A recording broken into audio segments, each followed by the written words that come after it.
Satu dunia manusia tidak salat alias kufur dan keluar dari Islam tidak menjadikan kekuasaan Allah berkurang. Sebagaimana satu dunia manusia salat dan menambah keimanan mereka pun tidak menambah kekuasaan Allah. Jadi perbuatan kita itu tidak berpengaruh kepada Allah. Mau satu dunia maksiat ya kekuasaan Allah tidak berkurang, mau satu dunia juga taat tidak menambah kekuasaan Allah. Jadi Allah tidak berhajat dengan kita. Lalu siapa yang berhajat dengan solat-solat itu? Ketika kita solat itu hajat kita. Kita yang berhajat kepada solat, bukan Allah berhajat kepada solat kita. Berarti orang yang meninggalkan solat itu sesungguhnya dia sedang menzalimi dirinya, menjatuhkan kepada kerugian. Atau contoh yang lainnya, orang-orang yang menahan zakat, tidak mau membayar zakat, itu kan merugikan diri sendiri. Karena hakikatnya kalau dia tidak mengeluarkan zakat, berarti dia meletakkan harta haram kepada kepemilikannya. Dan harta haram itu tidak membawa berkah, justru membawa bencana. Berarti siapa yang rugi di sini? Apakah orang-orang miskin yang tidak mendapatkan sedekah dan zakat kita? Mereka tidak rugi. Yang rugi kita sebenarnya yang punya harta yang tidak disedekahkan. Akhirnya kemudian kita menyimpan harta-harta haram yang akhirnya harta itu membawa bencana dan meninggalkan berkah. Bismillahirrahmanirrahim. Assalamualaikum warahmatullahi wabarakatuh.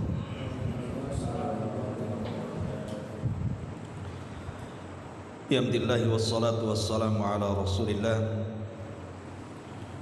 wa ala alihi wa sahbihi wa mawalah wa la hawla wa la quwata illa billahi wa ba'du. Baik, kita akan lanjutkan kajian kitab Tauhid dan kita masuk pada bab kedua, bab yang menjelaskan tentang masih keutamaan tauhid. Di sini pengarang rahimahullahu taala membawakan beberapa dalil dari Al-Qur'an dan sunnah Nabi sallallahu alaihi wasallam. Di antaranya surah Al-An'am ayat 82. Allah Subhanahu wa taala berfirman, "Alladzina amanu wa lam yalbisu imanahum bidzulmin ulaika lahumul amnu wa hum muhtadun."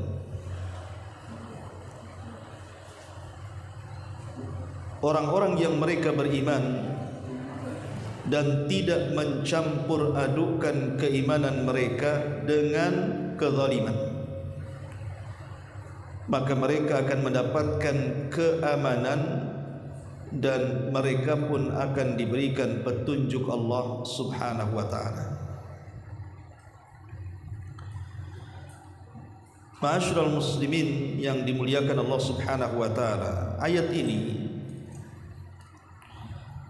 ketika turun kepada para sahabat Nabi sallallahu alaihi wasallam membuat berat hati semua para sahabat, karena mereka memahami kezaliman dalam ayat ini maksudnya orang-orang yang beriman yang tidak mencampur adukan dengan kezaliman. Mereka memahami zalim di sini artinya zalim terhadap diri sendiri, seperti melakukan kemaksiatan kepada Allah Subhanahu wa ta'ala. Makanya mereka mengatakan, "Ya Rasulullah, ayyuna lam yadhlim nafsa?" Rasul, siapa di antara kita yang lepas dari kezaliman? Semua orang tidak mungkin lepas dari kezaliman. Maksudnya dari kemaksiatan, baik kemaksiatan zahir ataupun kemaksiatan batin. Tidak ada manusia yang lepas dari kemaksiatan. Jadi para sahabat Nabi sallallahu alaihi wasallam merasa berat dengan ayat ini. Bagaimana mungkin syarat mendapatkan keamanan baik di dunia ataupun di akhirat, dan syarat mendapatkan petunjuk baik di dunia atau di akhirat, syaratnya tidak mencampur adukan keimanan dengan kezaliman. Berarti selamanya orang tidak mungkin mendapatkan dua hal tadi, karena manusia tidak lepas daripada dosa. Itu yang dipahami para sahabat. Makanya mereka mengatakan, ya Rasulullah, ayyuna lam yadhlim nafsahu, siapa di antara kita yang lepas dari kemaksiatan? Maka Nabi SAW mengatakan, laisa kama tadhunnu, bukan seperti itu yang kalian pahami. Jadi kezaliman dalam ayat ini bukan kemaksiatan yang biasa dilakukan manusia, tapi kata Nabi SAW, yang dimaksud kezaliman dalam ayat ini artinya kesyirikan. Dan itu sebagaimana perkataan Luqmanul Hakim kepada putranya, ya bunayya la tusyrik billahi inna syirka la zulmun azim. Wahai putraku, janganlah kalian menyekutukan Allah, karena sesungguhnya kesyirikan itu adalah kezaliman yang sangat besar. Jadi ayat ini maksudnya adalah orang yang akan mendapatkan keamanan dari Allah, baik di dunia ataupun akhirat, dan orang-orang yang akan mendapatkan petunjuk itu adalah orang yang tidak mencampur adukan keimanan dengan kesyirikan. Bukan maknanya kezaliman secara umum. Dari sini kita tahu bahwa pentingnya memahami sebuah pemahaman. Kalau para sahabat Nabi SAW saja bisa keliru memahami ayat-ayat Al-Quran sehingga harus merujuk kepada sabda Nabi SAW, apalagi kita. Sementara para sahabat itu dari segi kecerdasan jauh lebih dibandingkan kita, tetapi terkadang ada salahnya juga. Mereka menyangka ayat itu sebagaimana yang mereka pikirkan, rupanya penafsirannya tidak sebagaimana yang mereka pikirkan. Penafsirannya ada di tangan Nabi SAW. Makanya dalam beragama itu perlu adanya pemahaman. Tidak bisa kemudian agama ini diotak-atik sembarang orang. Sebab setiap kepala manusia itu punya pemikiran masing-masing. Kalau setiap ayat dalam Al-Quran diserahkan kepada setiap kepala, maka pasti akan terjadi keributan dalam penafsiran, karena masing-masing kepala itu punya pemikiran masing-masing. Makanya pentingnya pemahaman. Lah pemahaman terbaik tentu pemahaman Nabi. Baru setelah itu pemahaman para sahabat Nabi SAW. Karena dahulu kaum muslimin ketika menyerang Konstantinopel, mereka pun mengepung gerbang Konstantin itu bukan hitungan harian, bahkan bulanan tidak bisa ditembus gerbangnya. Sehingga ada salah satu kaum muslimin ini nekat, kemudian dia pun memanjat pagar, kemudian melemparkan dirinya ke tengah-tengah musuh untuk membuka gerbang. Akhirnya kenekatan itu membuat dia diserang oleh banyak musuh. Apa yang dilakukan orang ini? Akhirnya dicibir oleh kaum muslimin dan mengatakan, lihat orang itu telah mencelakakan dirinya. Bukankah Allah Subhanahu wa taala mengatakan, wala tulqu bi aidikum ila tahluka, janganlah kalian mencelakakan diri kalian kepada kehancuran. Orang ini sedang mencelakakan dirinya, kenapa dia nekat seperti itu? Di tengah-tengah kaum muslimin ini masih ada sahabat yang ikut terlibat kala itu, namanya Abi Ayyub Al-Ansari radhiyallahu anhu, dan mengatakan, kata Abi Ayyub, janganlah kalian menggunakan ayat itu untuk menghukumi orang itu, karena sesungguhnya ayat itu bukan turun kepada dia, tapi ayat itu turun kepada kami. Ayat itu turun kepada kami para sahabat. Kemudian Nabi Ayyub Al-Ansari menjelaskan, dahulu saat Nabi SAW berhasil menguasai Mekah dan Madinah, kemudian juga sedikitnya peperangan, karena memang Mekah dan Madinah sudah menjadi basis kaum muslimin. Maka kami yang sudah sepuh, kata Abi Ayyub Al-Ansari, akhirnya kami pun merasa tugas kami sudah selesai, dan tugas jihad berikutnya akan diberikan kepada generasi setelah kami, junior-junior kami. Jadi kami sudah selesai tugas kami bersama Nabi SAW, tinggal duduk-duduk, makan, minum, berkebun, berbisnis.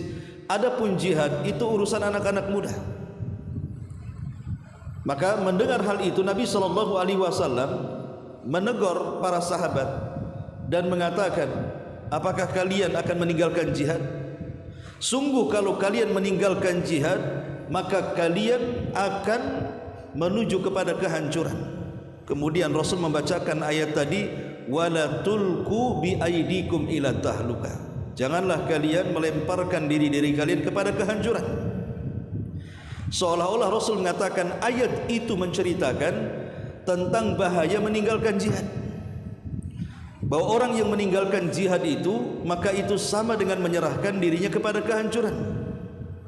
Sementara orang yang melemparkan badannya untuk membuka gerbang kemudian diserbu musuh, itu tidak termasuk kepada ayat ini. Justru itulah kebanggaan, itulah jihad yang sebenarnya. Dari kisah ini kita tahu bahwa pemahaman para sahabat itu penting, karena para tabi'in yang mengepung Konstantinopel itu, mereka menganggap ayat itu untuk menyerang satu di antara mereka yang menjatuhkan diri kepada musuh untuk membuka gerbang. Rupanya kata Abi Ayyub Al-Ansari mengatakan ayat itu tidak ditujukan kepada orang itu, tapi ayat itu ditujukan kepada kami. Dari sini pentingnya kita juga memahami bahwa segala sesuatu yang berurusan dengan pemahaman agama ini dikembalikan kepada Rasul dan para sahabat, karena hanya dengan itu semua pemahaman akan menyatu dan akan menyedikitkan perpecahan di tengah-tengah kaum muslimin. Termasuk pada ayat ini pentingnya mengembalikan pemahaman kepada Rasul. Ketika para sahabat tidak paham dengan ayat ini, maka Nabi SAW menjelaskan tentang makna zalim dalam ayat itu bukan seperti yang dipahami para sahabat, tapi yang dimaksud kezaliman kata Nabi SAW adalah kesyirikan, sebagaimana perkataan Luqman Al-Hakim kepada putranya. Ma'asyiral muslimin yang dimuliakan Allah Subhanahu wa taala, ayat ini masih menjelaskan tentang fadlut tauhid, keutamaan tauhid. Di sini Allah Subhanahu wa taala mengatakan alladzina amanu, orang-orang yang beriman, artinya orang-orang yang mentauhidkan Allah. Walam yalbisu imanahum, dan mereka tidak mencampur adukan tauhid mereka, keimanan mereka, bizulmin, dengan kesyirikan. Maka apa keutamaannya? Maka Allah mengatakan ulaika lahumul amnu, maka mereka akan mendapatkan keamanan. Aman di dunia, orang yang bertauhid itu merasa aman karena hatinya tenang. Kenapa hatinya tenang? Karena orang-orang yang bertauhid itu punya tempat bergantung yang disebut dengan As-Samad, zat yang seluruh makhluk bergantung kepadanya. Apa yang ditakutkan orang yang bertauhid? Dia tidak akan takut dengan kefakiran, dia tidak akan takut dengan kemiskinan, karena dia yakin bahwa rizki manusia sudah ditanggung Allah. Dia tidak akan takut dengan musuh-musuhnya, karena ada zat yang maha kuat, Allah yang akan melawannya.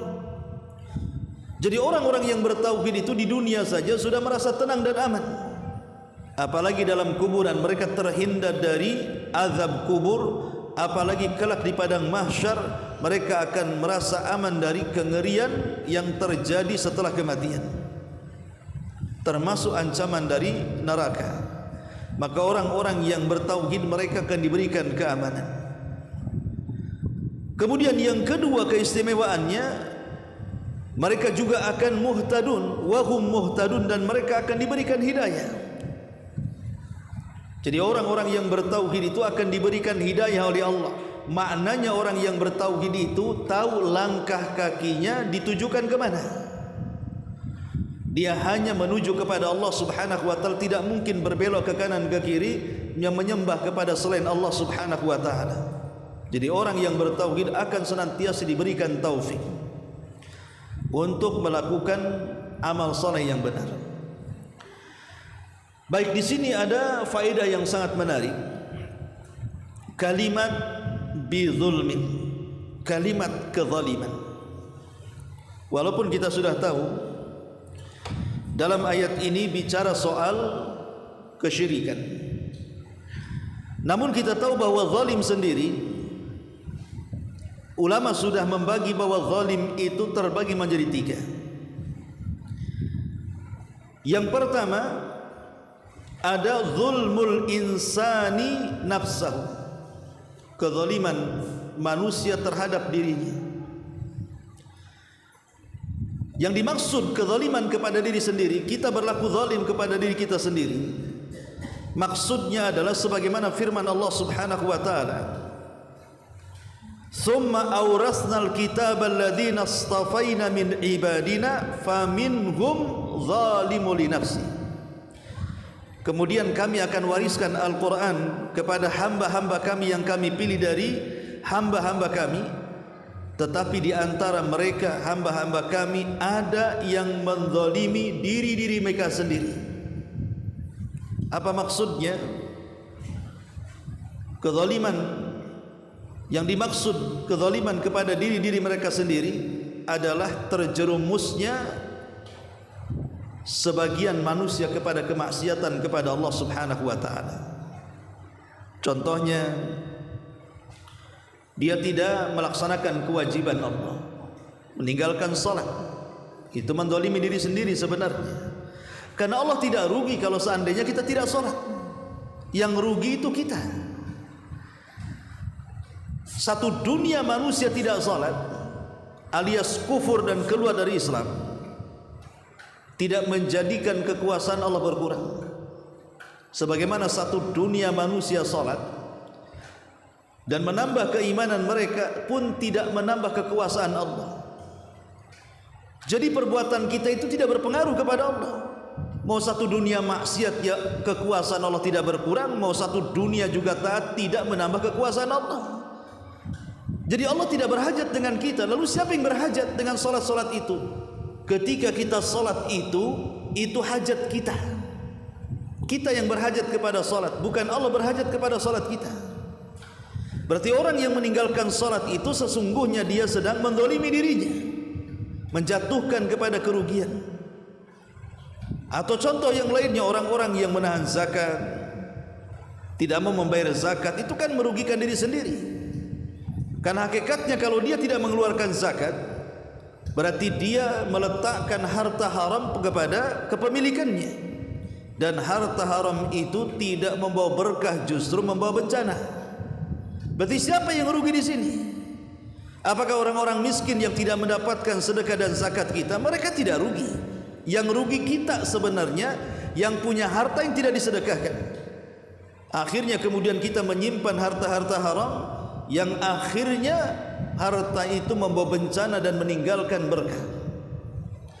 Atau contoh yang lainnya, seseorang berlaku kezaliman kepada dirinya seperti berjudi, mencuri, minum khamar, berzina, dan begitu seterusnya.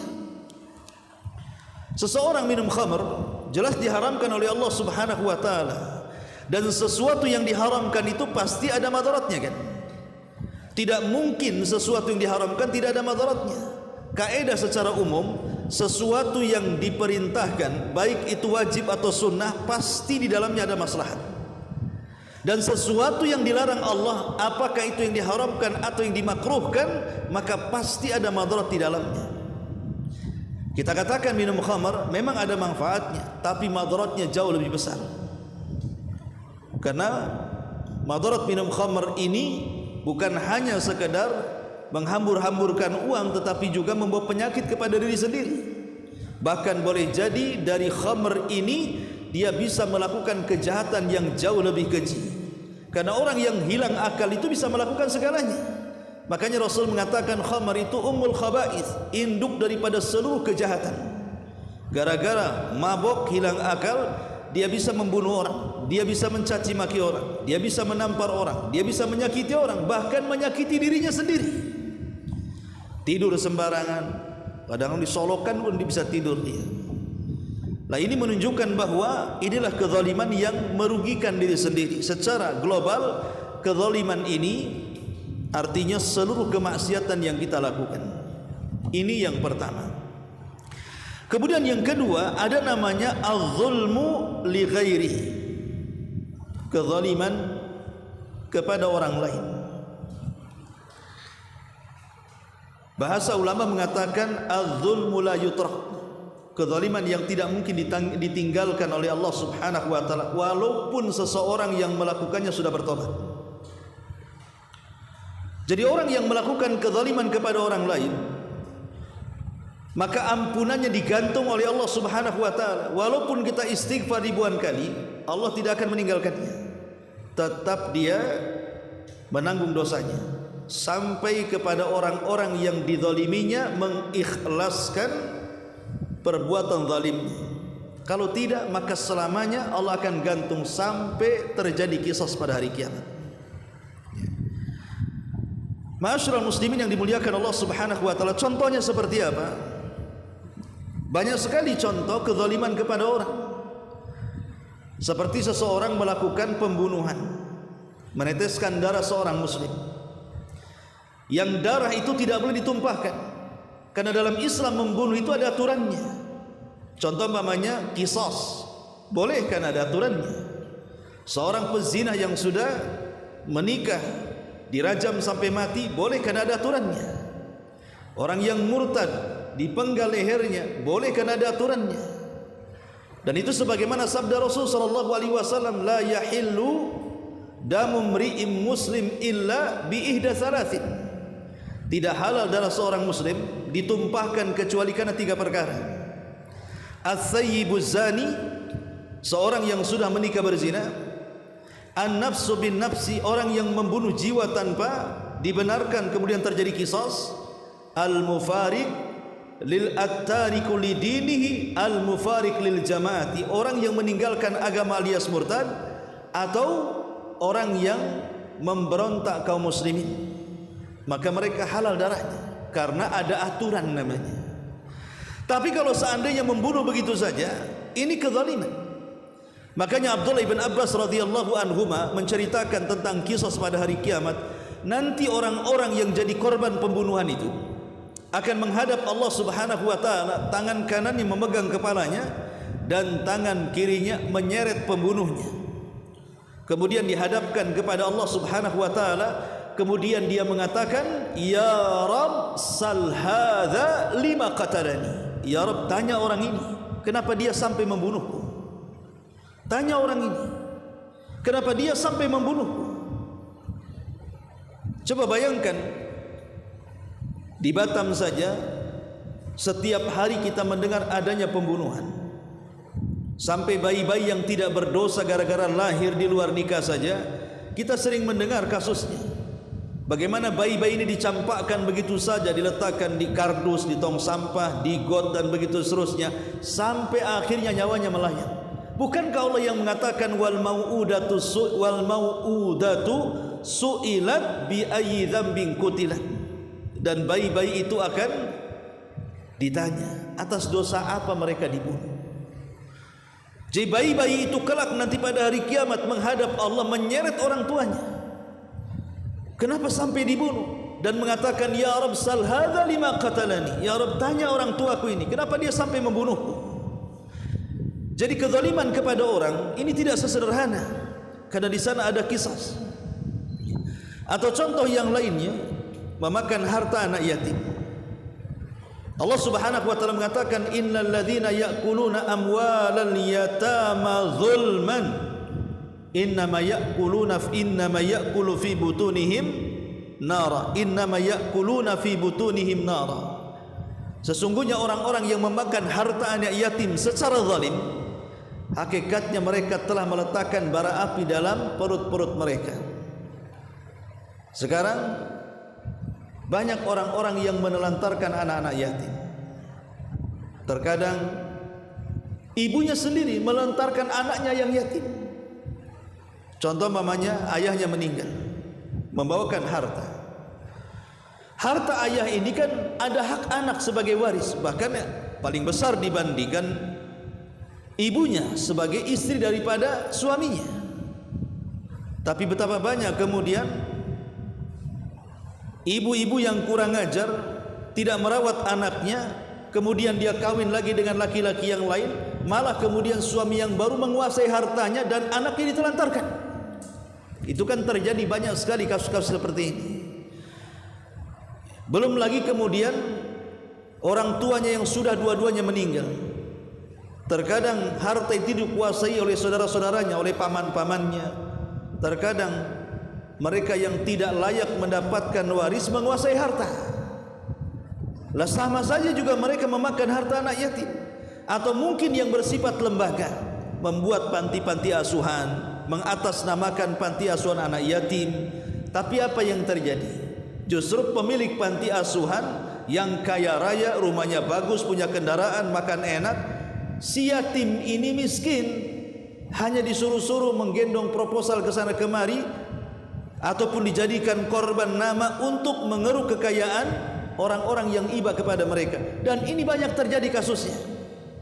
Ini zalim kepada orang lain, dan mereka akan memakan api atau bara api kelak pada hari kiamat di perut-perut mereka.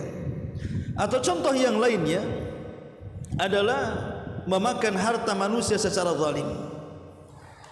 Dan itu banyak sekali contohnya, umpamanya para pedagang yang mereka kemudian curang dalam berjualan, mengurang-urang takaran, mengurang-urang timbangan, mengurang-urang meteran, ya. Ataupun kemudian mencampur adukan barang bagus dengan barang jelek, seperti orang yang berjual buah-buahan, kadang sampelnya manis, tahu-tahu isinya kecut semuanya. Atau mencampur adukan, atau menipu dengan mengatakan ini barang yang orisinil, rupanya palsu, dan begitu seterusnya. Itu kan terjadi. Makanya kenapa Allah Subhanahu wa taala sampai membuat nama surat dalam Al-Qur'an itu namanya Suratul Mutaffifin. Surah Mutaffifin dijadikan nama surat Mutaffifin itu. Apa sih artinya mutaffif itu? Mutaffif itu orang yang mengurang-urang takaran, timbangan, meteran, atau secara umum curang dalam dagang. Sampai Allah Subhanahu wa taala mengancam dengan kalimat wailun. Antum tahu arti wail? Wail itu artinya lembah yang berada di neraka jahanam. Kedalamannya tidak bisa diukur.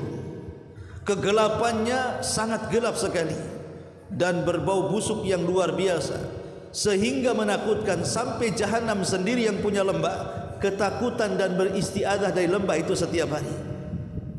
Lah untuk siapa wail ini, lembah jahanam ini? Allah mengatakan wailun lil mutaffifin, bagi orang-orang yang tatfif, yang suka mengurang-urang dan curang dalam dagangan. Pertanyaan sederhana, bukankah seseorang yang curang dalam dagang itu, kalaupun kecurangan itu dimakan, itu tidak mengenyangkan? Contoh namanya orang yang jual buah-buahan, ya, dia jual duku atau salak. Seandainya kemudian dia kurangi setengah on, harusnya 1 kilo, akhirnya 1 kilo kurang setengah on umpamanya kan, mungkin hanya 2-3 butir salak saja kan. Pertanyaannya, apakah 2-3 butir salak kalau kita makan itu mengenyangkan? Tidak mengenyangkan juga, kecuali kalau makan 1 kilo kan begitu. Kalau hanya 2 butir, 3 butir yang disembunyikan, yang dibuat curang itu kalau dimakan tidak mengenyangkan. Pertanyaannya, kenapa kok ancamannya sampai dimasukkan ke dalam lembah yang ada di jahanam? Padahal kalau seandainya curang dalam dagang pun, para pedagang itu tidak curang banyak kan. Tidak seperti para pejabat kalau korupsi yang miliaran, triliunan ya kan. Dia kan sedikit saja curangnya. Tapi kenapa kemudian ancamannya luar biasa? Kalau yang sedikit saja ancamannya wail, bagaimana para koruptor itu? Maka jawabannya harus diingat bahwa yang namanya pembeli itu sesuatu yang tidak bisa kita kenali. Anda sebagai pedagang, datang pembeli itu bukan satu orang. Kadang bisa puluhan, bisa ratusan dalam sebulan yang membeli dagangan kita itu. Apakah kemudian para pedagang itu paham bahwa di antara pembeli itu ada orang miskin, di antara pembeli itu ada anak yatim, Di antara pembeli itu ada janda-janda yang susah. Di antara pembeli itu mungkin boleh jadi untuk sedekah, ya kan? Kalau seandainya kemudian dia mengurang-urang, rupanya pembeli itu anak yatim, sama dengan memakan harta anak yatim. Kalau pembeli itu orang miskin, berarti sama dengan memakan harta orang miskin. Kalau pembeli itu untuk bersedekah, sama mengurangi sedekah. Itulah di situ rahasianya kenapa Allah Subhanahu wa taala sampai murka dan mengatakan wailun lil mutaffifin. Celaka bagi orang-orang yang suka tatfif, mengurang-urang itu. Kalau yang mengurang-urang, yang keuntungan sedikit saja diancam dengan wail, macam mana para pejabat, para menteri yang mereka korupsi uang negara yang jumlahnya bukan miliaran, triliunan lagi. Mungkin bukan tempatnya di well lagi, lebih tinggi dibandingkan neraka well. Ma'asyiral muslimin yang dimuliakan Allah Azza wa Jalla. Ini contoh yang lainnya. Kemudian contoh yang lainnya juga tentang kezaliman kepada orang lain, seperti at-ta'addi ala hukukil muslimin, melampaui batas kepada hak-hak yang harus diterima kaum muslimin. Dalam Islam ini ada aturan-aturan baku, di mana seorang suami istri punya hak masing-masing, di mana orang tua kepada anak punya hak masing-masing, di mana seseorang dalam berhubungan interaksi dengan tetangga punya hak masing-masing. Hubungan kita kaum muslimin punya hak masing-masing. Bahkan hubungan kita dengan orang kafir pun punya hak masing-masing. Terkadang di antara kita itu ada yang belum sempurna atau bahkan tidak melaksanakan haknya. Mungkin seorang istri zalim kepada suami atau sebaliknya. Anak zalim kepada orang tua atau sebaliknya. Seseorang zalim kepada tetangga atau sebaliknya. Seseorang zalim kepada kaum muslimin atau sebaliknya. Itu terjadi di masyarakat. Lah ini sering terjadi. Ini namanya kezaliman lil ghair namanya. Dan semuanya akan dituntut pada hari kiamat. Makanya kenapa kelak pada hari kiamat saat manusia dibangkitkan, Allah Subhanahu wa taala sampai mengatakan yauma yafirrul mar'u min akhi wa ummihi wa abi wa sahibatihi wa bani likulli imri'in minhum yauma idzin sya'nun yughni. Nanti pada hari kiamat ketika manusia dibangkitkan, seseorang akan lari dari saudaranya, seseorang akan lari dari bapa dan ibunya, seseorang akan lari dari anak dan istrinya. Masing-masing disibukkan dengan perkaranya. Pertanyaan sederhana yang sering saya ungkap, bukankah ketika di dunia seseorang berkumpul, suami dengan istri, istri dengan suami, ayah dengan anak, anak dengan ayah, saudara dengan saudaranya, itu sebuah kenikmatan. Kalau kita berkumpul dengan keluarga kan nikmat, dan itu akan membuat ketenangan. Kenapa nanti pada hari kiamat justru orang tidak mau ketemu? Padahal di dunia, ya kan, kalau seandainya kita lama tidak berjumpa dengan keluarga, rasanya rindu ingin berjumpa kan. Tapi nanti pada hari kiamat orang tidak mau ditemui. Apakah suami ditemui istrinya atau sebaliknya, anak ditemui orang tuanya atau sebaliknya, saudara dengan saudaranya atau sebaliknya, orang akan menjauh satu persatu. Pertanyaannya, kenapa mereka sampai menjauh? Bukankah berkumpul lebih tenang? Karena mereka takut kalau seandainya pahala mereka akan diambil oleh orang lain dan dosa orang lain akan dipikulnya. Kenapa kemudian suami lari dari istrinya? Karena boleh jadi di dunia mungkin suami ini belum memberikan hak terbaik kepada istrinya, nafkah terbaik kepada istrinya, sehingga dia merasa bersalah. Dan kalau berjumpa di akhirat, takutnya pahala dia dari ibadah-ibadah yang diambil istrinya, makanya gak mau ketemu. Atau sebaliknya, mungkin seorang istri ketika di dunia dia kurang hak kepada suaminya, tidak melayani dengan baik. Ketika di akhirat tak mau ketemu. Kenapa? Karena dia merasa bersalah, takut kalau ketemu pahalanya diambil. Atau boleh jadi anak kepada orang tua juga begitu. Mungkin ada anak yang durhaka dengan orang tuanya, belum memberikan hak terbaik, saat ketemu di akhirat akan menyingkir dari orang tuanya, takut pahalanya diambil. Atau begitu juga sebaliknya, orang tua mungkin belum bisa mendidik anaknya, akhirnya punya kesalahan. Itulah yang membuat mereka lari, tidak mau berjumpa. Makanya kemudian hak-hak kepada orang lain ataupun ta'addi li hukukil muslimin, ya, melampaui batas dengan hak-hak kaum muslimin, itu termasuk kezaliman yang berkaitan dengan lil ghairi, kepada sesama hamba. Ini kezaliman dan banyak lagi lah contoh-contohnya. Kemudian kezaliman yang ketiga, inilah kezaliman yang dimaksud dalam ayat ini. Kezaliman yang paling zalim atau sezalim-zalimnya kezaliman. Puncak dari seluruh kezaliman, sumber dari semua kezaliman. Apa itu? Kesyirikan. Kezaliman yang tidak mungkin terampuni di hadapan Allah Subhanahu wa taala kalau dia mati tidak bertobat kepada Allah Subhanahu wa taala.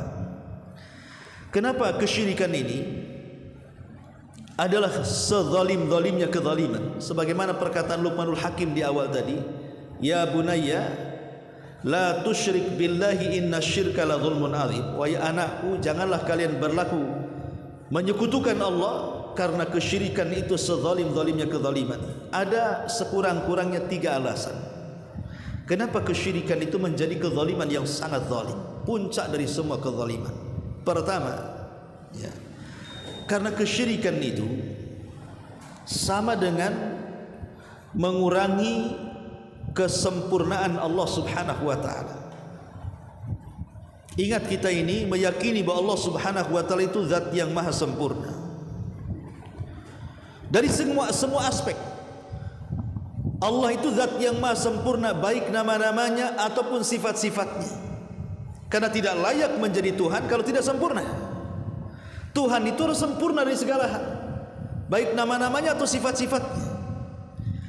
Lah orang-orang yang menyekutukan Allah Subhanahu wa taala dengan makhluknya, menyembah kepada selain Allah, berdoa kepada selain Allah, tawaf kepada selain Allah, meminta kepada selain Allah, istighatsah, isti'anah kepada selain Allah, dan begitu seterusnya. Hakikatnya dia tidak menganggap Allah itu sempurna.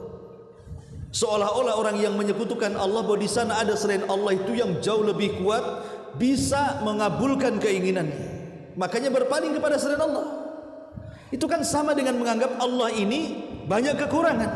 Sebab kalau dia menganggap Allah sempurna, ngapain dia berdoa kepada selain Allah? Berdoa saja kepada zat yang maha sempurna. Nanti dia juga akan mengabulkan, karena dia sempurna dengan kekayaannya, sempurna dengan kekuatannya. Kenapa dia meminta kepada selain Allah? Berarti dia menganggap ada kekurangan di sisi Allah Subhanahu wa taala kan? Dan ini kekurangan ajaran. Ini kekurangan ajaran orang-orang yang menyekutukan Allah, langsung ataupun tidak dia menganggap Allah itu tidak sempurna dan banyak kekurangan. Ini yang pertama. Yang kedua, bahwa kesyirikan itu menyelisihi maksud penciptaan dan perintah. Bukankah Nabi Allah Subhanahu wa taala pada minggu yang lalu sudah kita bahas tentang surah Az-Zariyat ayat 3, Allah mengatakan, wa ma khalaqtul jinna wal insa illa liya'bud. Tidaklah aku ciptakan jin dan manusia kecuali tujuannya untuk beribadah kepada Allah. Jadi tujuan Allah menciptakan kita itu supaya kita mentauhidkan Allah. Bukan tujuan kita saja, bahkan diciptakan langit dan bumi, tegaknya langit dan bumi, diciptakannya sorga dan neraka, itu semua karena tauhid.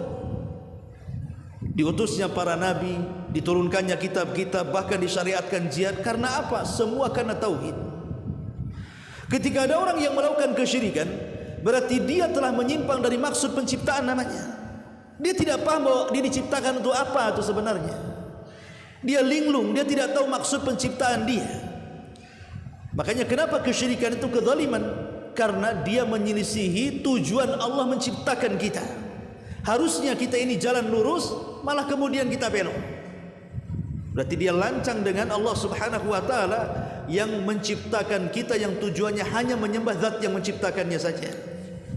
Ini yang kedua. Yang ketiga, karena hakikatnya orang yang melakukan kesyirikan itu, dia telah menyerupakan Allah dengan makhluk. Dia telah menyerupakan Allah dengan makhluk. Bagaimana Allah diserupakan dengan makhluk? Seseorang yang menyembah burung perkutut dengan suaranya kemudian diyakini akan membawa hoki dalam kehidupannya, ataupun kisah-kisah khurafat yang dulu sering kita dengar, walaupun seiring zaman itu memang ada musimnya kan. Musim ikan lohan, semua beli lohan, hilang lohan, tak tahu ikan apa lagi. Kemudian sampai kepada apa itu? Janda bolong. Bunga-bunga itu kan hilang juga. Kemudian datang lagi macam-macam di negeri kita sampai terakhir gila batu aki. Kan pernah kan dulu gila batu aki kan. Sampai warung Padang disulap jadi warung batu aki. Sampingnya warung Padang buat jualan batu aki di situ. Di pasar semua dari ujung ke ujung semua jual batu aki. Bahkan penjualnya dia bisa berbual. Kalau kita datang ke mereka, justru mereka yang berbual, ini batu aki ini bagus. Ini untuk jodoh, ini untuk rezeki, untuk ini. Dia sendiri kere jual batu aki. Kenapa dia kemudian mengatakan untuk rezeki? Dagangan dia aja enggak laku. Artinya bahwa ketika kemudian kita ini mengharap sesuatu kepada selain Allah, tahukah kita bahwa kita sedang menyerupakan dengan makhluk yang enggak mungkin serupa sampai kiamat? Yang menciptakan tidak sama dengan yang tidak bisa menciptakan. Yang mampu memberikan rizki tidak sama dengan zat yang tidak bisa memberikan rizki. Zat yang menguasai segalanya tidak sama dengan zat yang tidak bisa berkuasa sama sekali. Ketika kemudian kita menyembah selain Allah, entah batu, entah akar, entah pohon, entah hewan atau apalah namanya, apakah kita mungkin menyamakan zat yang maha kuasa dengan yang tidak berkuasa? Maka sama dengan menyerupakan zat yang sempurna dengan tidak sempurna. Ini kekurang ajaran namanya. Sama dengan menyerupakan pedang dengan tongkat. Apakah sama? Apakah kemudian kita mengagungkan pedang karena disamakan dengan tongkat, justru menghina pedang? Karena tongkat itu selamanya tidak akan sama dengan pedang. Pedang itu jelas dia tajam, tongkat selamanya tumpul. Bukan kemudian mengangkat derajat tongkat, justru menghina pedangnya. Maka dari sini ikhwatul fillah muliakan Allah Subhanahu wa taala, 3 alasan inilah kenapa kesyirikan itu menjadikan kezaliman yang teramat zalim. Kezaliman yang sangat besar yang dikutuk oleh Allah Subhanahu wa taala hampir di semua ayat-ayat dalam Al-Qur'an. Bahwa kesyirikan itu membawa kehinaan dan kehancuran. Ma'asyiral muslimin yang dimuliakan Allah Subhanahu wa taala. Adapun dampak daripada kezaliman sendiri, pertama, sebagaimana dalam ayat ini, bahwa orang yang melakukan kezaliman itu akan dihilangkan keamanan dan rasa ketenangan dunia dan akhirat. Yang kedua, orang yang melakukan kezaliman itu umumnya, maka kehidupan mereka tidak akan luas, tapi justru Allah sempitkan. Jadi kezaliman itu bisa menyempitkan dada-dada mereka, bahkan bisa menyempitkan rizki mereka, hilang ketenangan. Sebagaimana Allah mengatakan dalam surah An-Nisa ayat 160. Kemudian juga yang ketiga, kezaliman itu menyebabkan munculnya kesesatan dan hilangnya hidayah. Kemudian yang keempat, kezaliman itu juga merupakan kehancuran di dunia dan juga di akhirat. Dan yang terakhir, kezaliman juga mengundang azab Allah Subhanahu wa taala. Makanya Allah mengatakan wala tahsabannallaha ghafilan amma ya'malu zalimun. Jangan kau sangka Allah itu lalai terhadap apa yang dilakukan orang-orang zalim itu. Allah tidak akan lalai. Allah pasti akan menurunkan azabnya kepada siapapun yang berlaku zalim.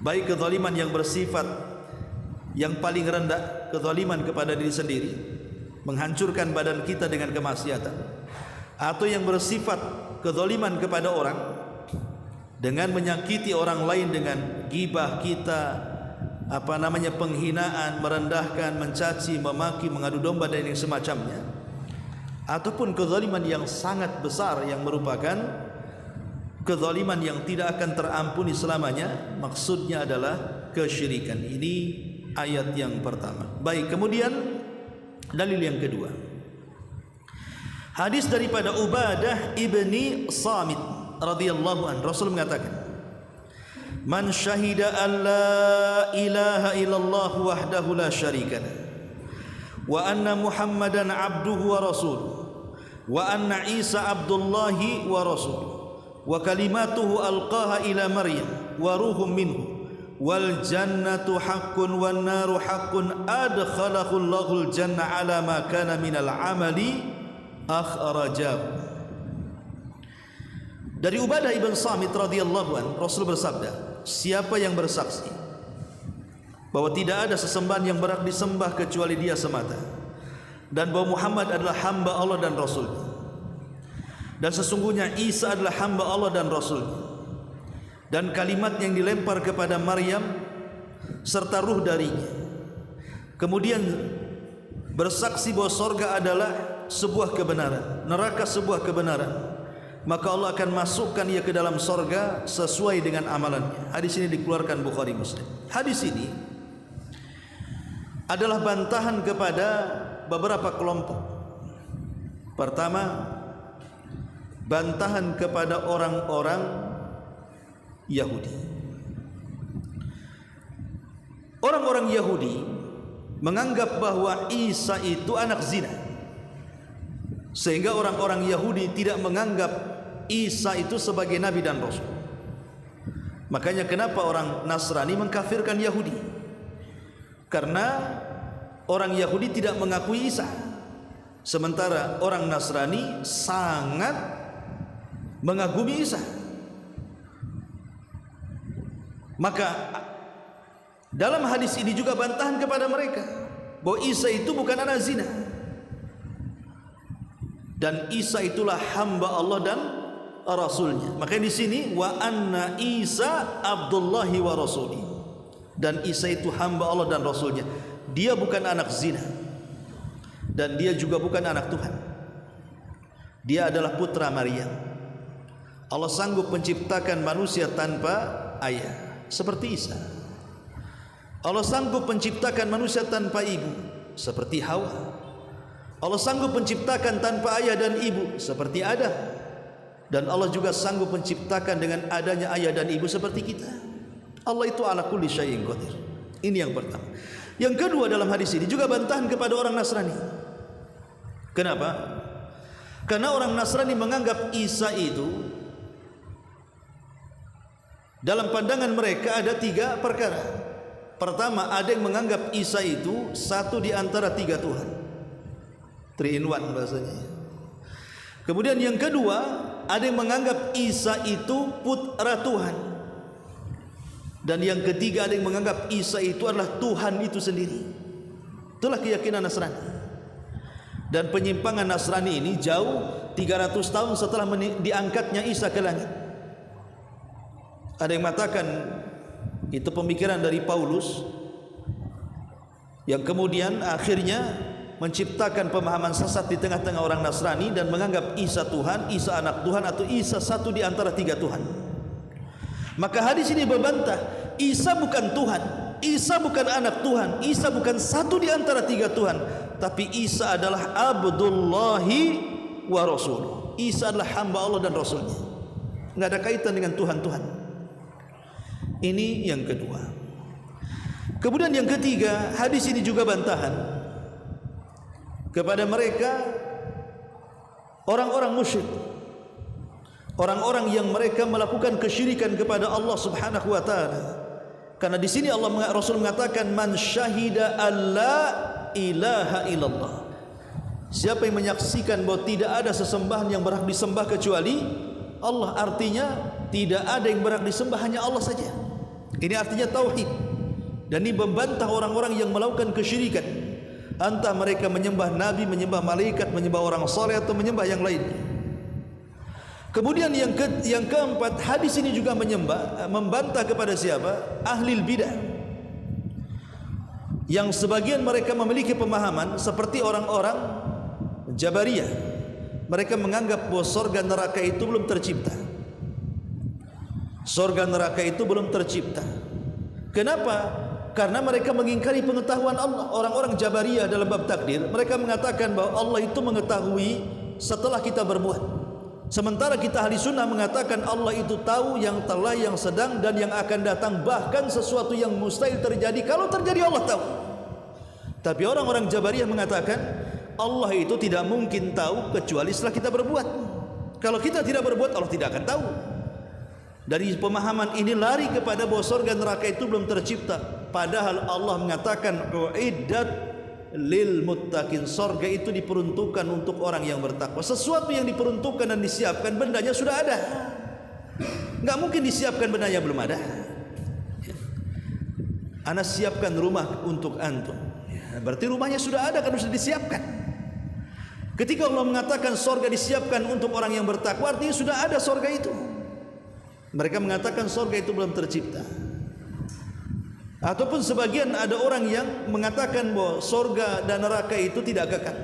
Saya pernah membaca satu tulisan yang ditulis dosen Malang kalau nggak salah. Tulisan ini menyesatkan karena isinya banyak bertentangan dengan Al-Quran dan Sunnah. Judulnya, ternyata neraka dan surga itu tidak kekal. Alasannya apa? Alasannya karena Allah itu membalas manusia sesuai dengan amalan, baik membalas dengan kebaikan atau membalas dengan keburukan. Kalau keburukan sesuai dengan keburukannya. Sekarang logikanya mereka mengatakan orang kafir, pamannya dia dari usia 15 sampai 20 tahun, kemudian meninggal di usia 20 tahun. Artinya dicatatnya kan dari akil balik 15 tahun sampai 20 tahun, berarti 5 tahun dia kekafirannya. Tiba-tiba masuk neraka dikekalkan. Mana akalnya katanya? Harusnya kalau dibalas kejahatan sesuai dengan kejahatan yang sama, kalau di dunia dia kufur 5 tahun, dia masuk neraka 5 tahun sajalah. Kan gitu logikanya. Kalau ada orang kafir baru pamannya, baru akil balik, setahun mati, di atas kekafiran, masuk neraka kekal. Masa dia kafirnya 1 tahun kekal di dalamnya? Atau baru 1 bulan dia kafir kemudian meninggal, kekal di neraka? Masa 1 bulan dia kekal di dalamnya? Mana akal kita kata? Kita katakan ya, manusia di dunia saja, manusia di dunia terkadang berangan-angan sesuatu, tapi angan-angan itu tidak pernah diciptakan, hanya lagu-lagu saja. Contoh umpamanya, ada orang yang ingin bertobat, kemudian mengatakan, kapan lu tobat? Dia mengatakan, nantilah habis umrah. Setelah umrah tak tobat-tobat juga. Nantilah kalau sudah usia 40-50 tahun. Setelah usia 50 tahun juga nggak tobat juga. Oh, nantilah habis haji. Setelah haji pun tak tobat juga. Ada orang yang berangan-angan itu ingin tobat tetapi tak tobat-tobat kan. Kayak ada orang menyesal nih, umpamanya seseorang berjudi, kemudian kalah judi, akhirnya dia tobat tan nasuha, nggak akan judi lagi. Setelah kaya judi lagi dia. Atau seorang yang berzina terkena penyakit kemudian sembuh, zina lagi, kan begitu. Lah Allah Subhanahu wa taala menyebutkan tentang perkara orang-orang kafir yang masuk neraka. Apa kata Allah? Lau ruddu la'adu limanuhu anhu. Kalau seandainya orang kafir yang masuk neraka itu dikeluarkan dari neraka, dikembalikan ke dunia, pasti dia akan mengulang lagi kekafirannya. Kalau seandainya orang kafir yang keluar dari neraka dikembalikan ke dunia itu, walaupun dia sudah janji di neraka, ya Allah, kalau seandainya kau kembalikan kami ke dunia, kami akan beramal saleh. Sebagaimana ketika orang-orang kafir melihat neraka, apa kata mereka? Rabbana absarna wa sami'na farji'na na'mal salihan. Ya Rabb, kami sudah melihat neraka, kami sudah mendengar gemuruh neraka. Ya Rabb, kembalikan kami ke dunia, kami akan beramal saleh. Ya, itu penyesalan di akhirat. Kalau seandainya mereka dikembalikan ke dunia, betul-betul Allah ciptakan kembali dunia, kemudian mereka dikembalikan ke dunia, apa kata Allah? Lau ruddu la'adu limanuhu an. Kalau seandainya mereka dikembalikan ke dunia, pasti kufur lagi. Ya, logikanya tadi, ada orang yang sudah menyesal melakukan dosa, jatuh lagi ke dosa kan? Terkadang itu hanya angan-angan. Kenapa orang kafir dikekalkan di neraka? Ya itu karena sebabnya itu, kalau dikembalikan ke dunia pun percuma, mereka akan kafir lagi.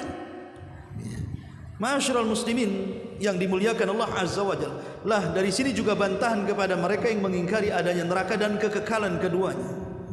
Kita katakan neraka dan surga itu hak adanya. Maka di sini Rasul mengatakan wal jannatu haqqun wan naru haqqun. Neraka itu hak, surga itu hak. Ada keduanya, kekal keduanya berdasarkan nas Al-Quran dan sunnah Nabi sallallahu alaihi wa ala alihi wasallam. Inilah diantara dalil yang kedua dari bab ini. Kemudian dalil yang ketiga, walahu ma fi hadis Itsban masih dari hadis Ubadah ibn Samit, dari hadis Itban, dan lahuma, dan dari, maksudnya dari Bukhari dan Muslim, dari hadis Itban, fa inna Allah harrama 'alan nari man qala la ilaha illallah yabtaghi bidzalika wajha Allah. Sesungguhnya Allah haramkan atas neraka orang yang mengucapkan la ilaha illallah dan dengan ucapan itu dia mengharap wajah Allah subhanahu wa ta'ala. Dari sini kita tahu bahwa mengucapkan la ilaha illallah saja tidak cukup, tapi dia harus betul-betul memahami isinya supaya mendatangkan keikhlasan. Semata-mata hanya menyembah kepada Allah subhanahu wa ta'ala. Karena betapa banyak orang yang mengucapkan kalimat la ilaha illallah, lisannya mengucapkan kalimat itu tapi masih datang ke dukun. Lisannya masih mengucapkan kalimat itu masih juga gandrung dengan jimat. Lisannya mengucapkan kalimat itu masih juga dia yakin dengan cerita khurafat. Lisannya mengucapkan kalimat itu masih juga dia berharap kepada makhluk. Jadi kalimat la ilaha illallah itu apa gunanya? Makanya di sini kalimat itu akan berguna kalau dengan kalimat itu dia mengharap wajah Allah, melahirkan ikhlas, artinya melahirkan betul-betul tauhid, di mana salat dia, semua ibadah dia tidak diberikan kecuali kepada Allah azza wajalla. Kemudian hadis yang ketiga, hadis dari Abi Sa'id Al-Khudri radhiyallahu anhu. Walaupun hadis ini fihi nazar. Nabi SAW mengatakan, Allah subhanahu wa ta'ala, Nabi SAW bercerita tentang kisah Nabi Musa. Qala Musa, berkata Musa, Ya Rabb, alimni syai'an adhkuruka wa ad'uka bi. Ya Rabb, ajarkan kepadaku sesuatu kalimat yang aku bisa berzikir dengan kalimat itu dan aku bisa gunakan dengan kalimat itu untuk berdoa kepadamu. Qala, maka Allah berfirman, Ya Musa, Qul la ilaha illallah, ucapkan la ilaha illallah. Maka Musa mengatakan, Ya Rabb, kullu ibadika yaquluna hadha, semua hambamu mengucapkan kalimat itu, saya ingin kalimat yang lain. Maka Allah mengatakan, Ya Musa, Lau anna samawati sab'i wa amirahunna ghairi wal aradina sab'i fi kifatin wa la ilaha illallah fi kifatin malat bihinna la ilaha illallah. Wahai Musa, kalau seandainya langit bumi itu dan segala isi keduanya diletakkan di satu neraca timbangan, dan la ilaha illallah itu diletakkan di neraca satunya, maka la ilaha illallah jauh lebih berat dibandingkan langit dan bumi. Karena memang tujuan penciptaan langit dan bumi karena la ilaha illallah. Menunjukkan bahwa tauhid itu menyelamatkan segalanya. Ada kemungkinan minimalnya lah orang yang bertauhid kepada Allah, kalaupun tidak masuk surga secara direct, minimalnya orang yang bertauhid tidak dikekalkan di neraka. Itu saja. Cuman dua kemungkinannya. Boleh jadi dengan tauhidnya direct masuk surga, seperti orang yang masuk surga tanpa hisab, 70.000 orang yang masuk surga tanpa hisab dan azab, itu direct masuk surga itu. Atau karena tauhidnya, kalaupun dia mampir di neraka untuk membersihkan dosanya, tapi ada kesempatan menginjak surga. Ma'asyiral muslimin wal muslimin yang dimuliakan Allah azza wa jalla, hadis terakhir, hadis Tirmidzi dari Anas bin Malik radhiyallahu an, Rasulullah SAW bersabda, Ya ibna Adam, Lau ataitani bi kurabil ardi khataya, thumma lakitani la tusyrik bi syai'an la ataituka bi kurabiha maghfiratan. Wahai anak Adam, kata Allah, seandainya kau datang kepadaku dengan seberat bumi kesalahan, tapi kau datang menemuiku dan tidak menyekutukan aku dengan yang lainnya, maka aku pun akan datang kepadamu dengan seberat ampunan yang sama dengan kesalahan.